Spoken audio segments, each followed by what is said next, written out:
Hey everyone, Dave Shuttler is in the house and wanted to talk to you about joint health and how you're coping with it and what you need to do to fix your joint health. I have a lot of clients that come to me asking, Dave, my knees are sore. Can we change this exercise today because my knees are just too painful? Or sometimes the elbows are painful, etc. Just joints all over in general. I want to talk to you today about.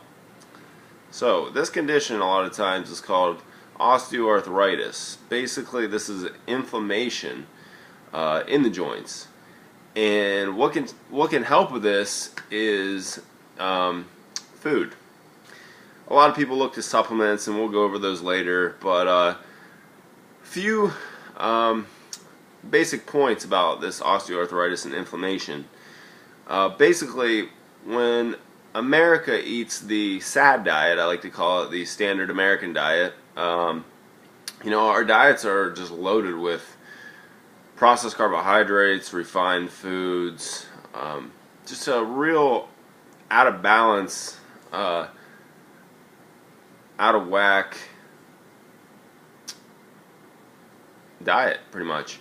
So basically, Americans are eating all these processed carbohydrates, right?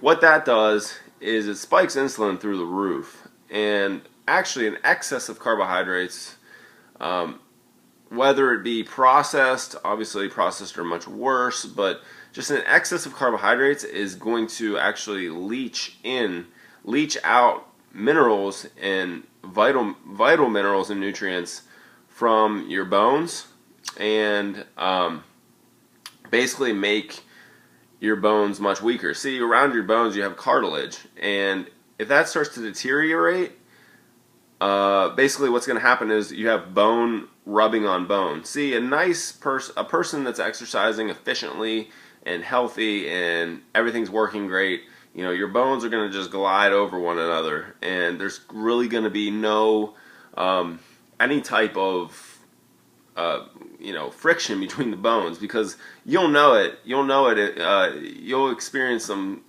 mild to severe pain if you do have this condition. Now, can it be taken care of? Yes. Another point what you need to do is not only food, and I'll get to those in a second, but water. Water is huge. If you don't have the water surrounding your joints, they're going to be more susceptible to breaking down, and that inflammatory state can happen much quicker. So make sure you drink your water. I mean, you have all these drugs like drugs like caffeine and diuretics and water pills, etc. But that's actually pulling water out.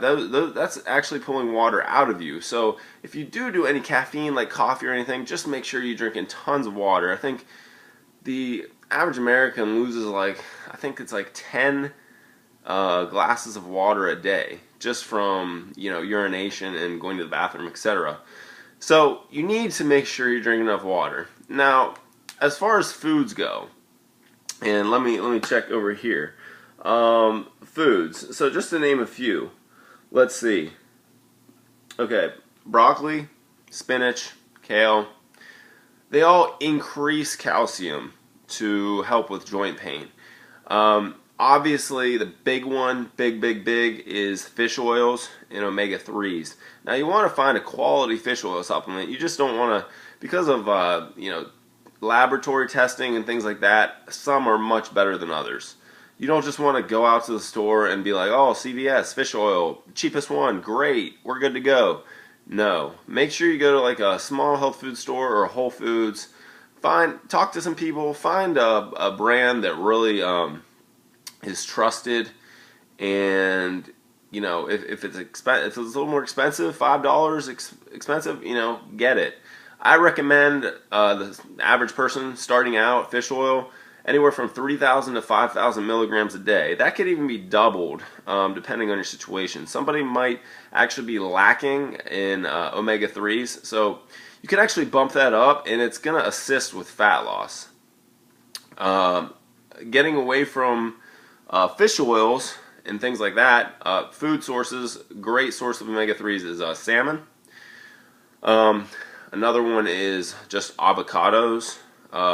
Coconut oil is fantastic. Some people say, oh, it has a lot of saturated fat, but fat is your friend.